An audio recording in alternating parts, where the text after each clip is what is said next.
Salah bint Suhail was the wife of Abu Hudhaifa. They had a freed slave named Salim, who was already with them since he was a little boy.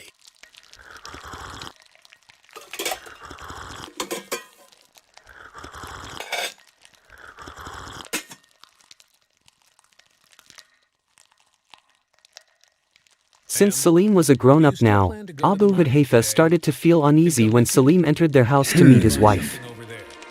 What time do you plan to go? Okay then. Yes, I will go there soon. Why? Sure you can come with me.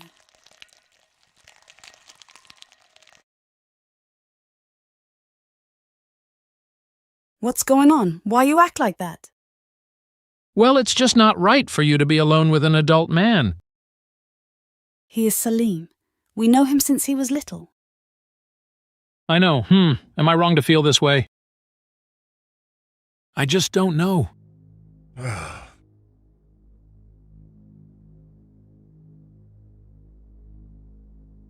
Salah realized that Islam forbids her to be in the same room with a man who was not her relative or husband.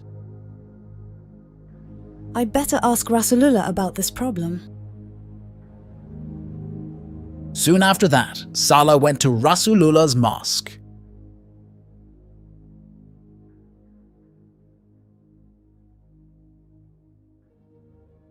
Oh Rasulullah, I have a question for you. What can I do to help you, Salah? We consider Salim as a son, and he often visits me while I am uncovered.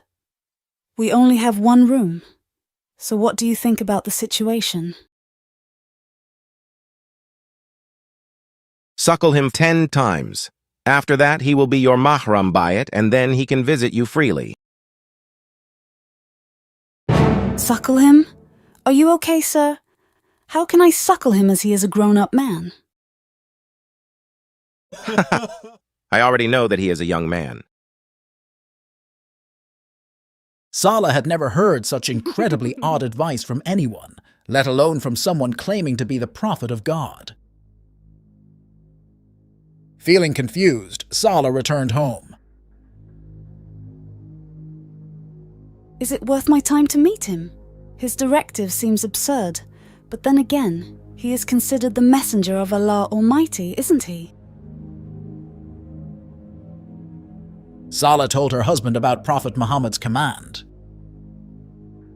How does suckling an adult establish him as our relative? He's not our son under any circumstances. Maybe I should give it a try. After all, the Prophet always received inspiration from Allah, who is the most known and the most wise.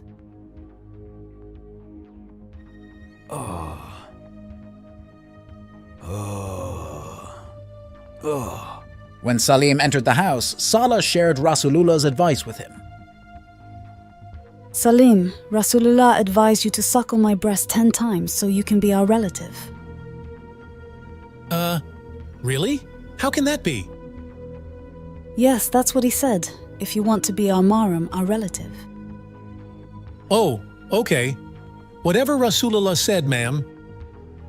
Salim cherished Sahla bint Suhail and Abu Hudhaifa, who raised him since childhood.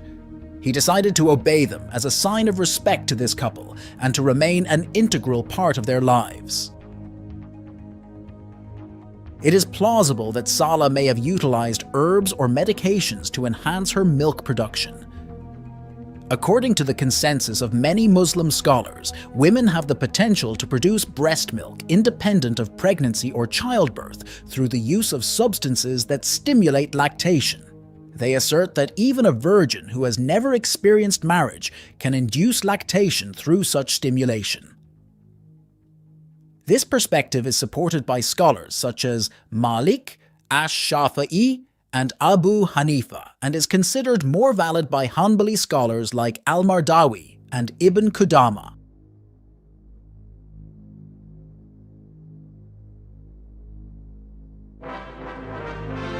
Wow. Are you sure about this, ma'am? Yes, go ahead. Don't hesitate. All right, then.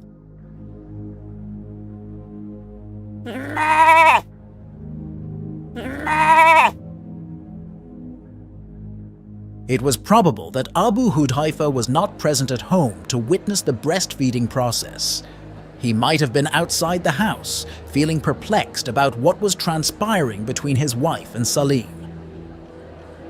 Hey, Abu Hudayfa, where's your wife? She's usually right by your side at this time.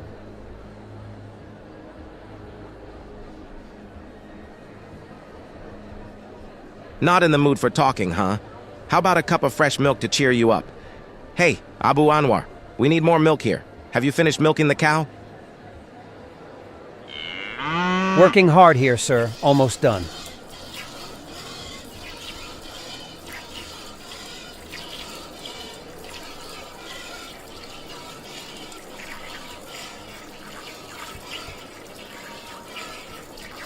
You know you have to squeeze the breast and nipple a lot to make the milk come out. Suck it hard, you know? Don't suck it so hard. Oh, sorry. I just want the milk to come out. Yeah, once I've got the technique down, just look at how much milk I can pump out.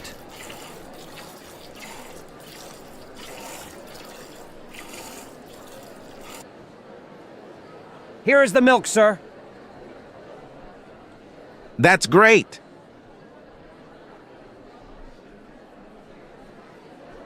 Abu Hudayfa, you want some? Hey, where are you going?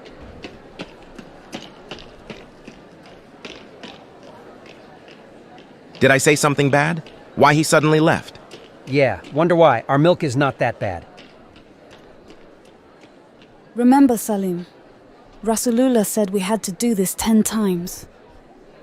Sure, anytime, ma'am.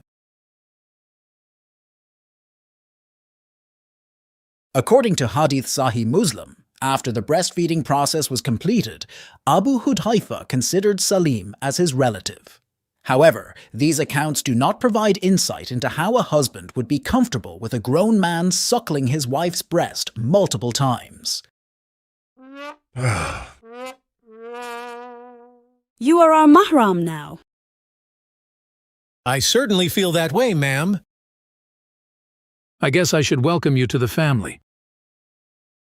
Thank you, sir.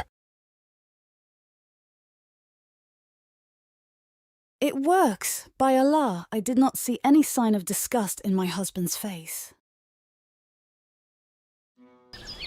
Salah discussed about this with Aisha and Hafsa.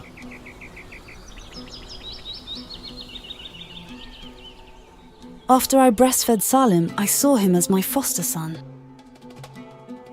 Alhamdulillah. I have to try this too. Me too. There are some men I want to meet at my house. Breastfeeding them will surely make them my foster brothers, and they can visit me easily. Breastfeeding all of them would be a hard task. I should ask my sister and nieces to help me. Aisha took that as a precedent for whatever men she wanted to be able to come to see her. After that, Aisha met her sister, Kulthum bint Abu Bakr, and the daughters of her brother. Dear my family, please breastfed whichever men I wanted to come to see me. Whichever men? Who are they? Who gave you that idea? That's the order of Rasulullah. Are you serious? Really? He ordered that? After that, they were busy suckling any male stranger that Aisha wanted to meet in her house.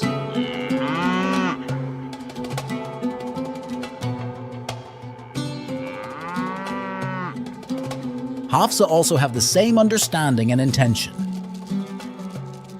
She came to her sister, Fatima bint Umar ibn al-Khattab. I always want to have certain men to come to visit me in my house. This adult breastfeeding is the solution for that.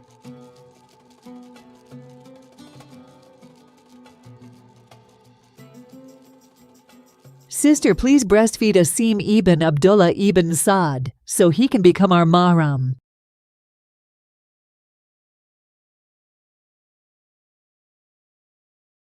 Breastfeeding a grown-up man? Wow. Yes, Rasulullah said so. Okay then, come on in, Asim.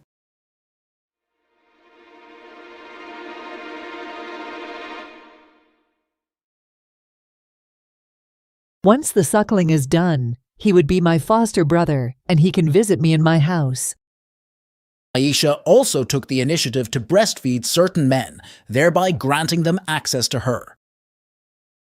This information is mentioned in Fatah ul Muniyim, Shar Sahih Muslim, by Musa Shaheen Lashin, Volume 5, page 622. Aisha opined that adult breastfeeding makes an individual maram, and she practically breastfed a young man, and he would enter upon her, but the remainder mothers of the believers denied it. The prominent Salafi preacher, Mustafa al-Adawi, admitted that Aisha breastfed men to give them access to her. ما ورد في فتح المنعم في شرح صحيح في شرح صحيح مسلم لموسى شاهين لاشين الجزء الخامس صفحة 622 أنه قال إنه يدخل عليها الغلام الأيسع وكانت عائشة رضي الله عنها ترى أن الرضاع الكبير يحرم وأرضعت غلاما فعلا وكان يدخل عليها. فهل كانت عائشة ترضع شباب قريش؟ هل يجوز ذلك أن تعطيهم الحليب من صدرها؟ الحمد لله والصلاة والسلام على رسول الله وبعد. فهذا رأي رأته أم المؤمنين عائشة رضي الله عنها واجتهدت وجانبها الصواب، وهي بشر، هي بشر اجتهدت وجانبها الصواب. بارك الله فيك. ونحن بشر، أما العصمة فليست لأحد إلا للرسل عليهم الصلاة والسلام. السلام عليكم.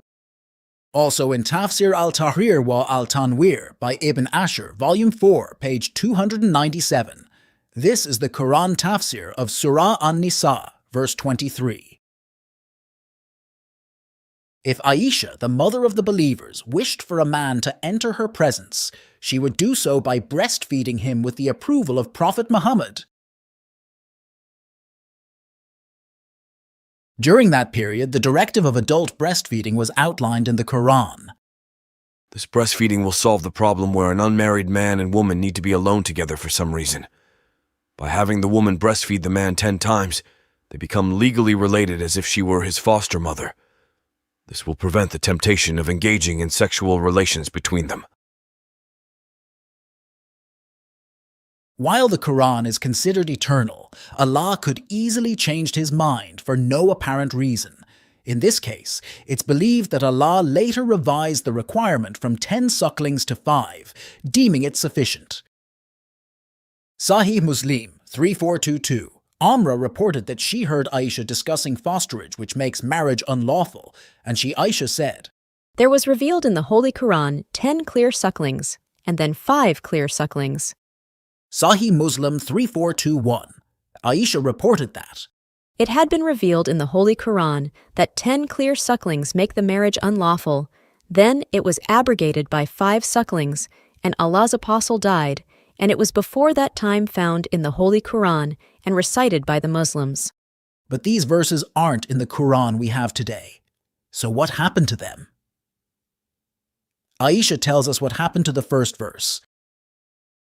The verse of stoning and of breastfeeding an adult 10 times was revealed, and the paper was with me under my pillow.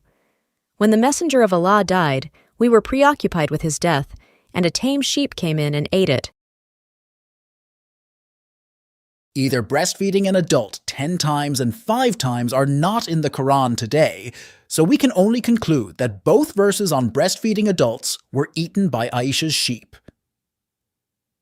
Whether it was accidental or intentional is open to interpretation and debate. Apart from Aisha and Hafsa, the other wives of Prophet Muhammad became displeased with the practice and argued that Allah's command to breastfeed adults did not apply to them. You want us to do that? Just who do you think Muwatta Malik, Book 30, Hadith 12. The rest of the wives of the Prophet refused to let anyone come into them by such nursing. They said, No, by Allah. We think that what the Messenger of Allah ordered Sahla bint Suhail to do was only by an indulgence concerning the nursing of Salim alone.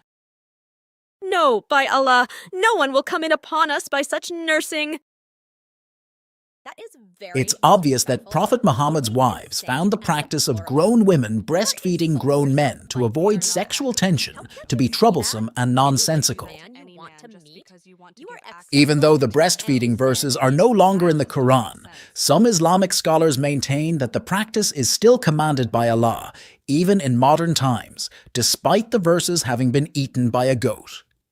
This has led to the emergence of new breastfeeding fatwas periodically. Dr. Izzat Atiyah of Egypt's Al-Azhar University said it offered a way around segregation of the sexes at work. He said that if a woman fed a male colleague directly from her breast at least 5 times, they would establish a family bond and thus be allowed to be alone together at work. A woman at work can take off the veil or reveal her hair in front of someone whom she breastfed. I'm a stewardess who works in an airplane to serve my passengers. Do I have to breastfeed hundreds of male passengers before I can do my job? I use public transportation to go to work every day. Do I have to breastfeed everyone on the bus first before I can ride the bus? Following this incident, Al-Azhar University suspended Dr. Izzat Atiyah, likely due to embarrassment, despite the fact that they were aware of the validity of the ahadith commanding the breastfeeding of an adult. Sheikh Alabai Khan thus modernizes Dr. Izzat's position that the man must breastfeed directly from the teat by suggesting, the man should take the milk, but not directly from the breast of the woman. He should drink it and then becomes a relative of the family, a fact that allows him to come in contact with the women without breaking Islam's rules about mixing.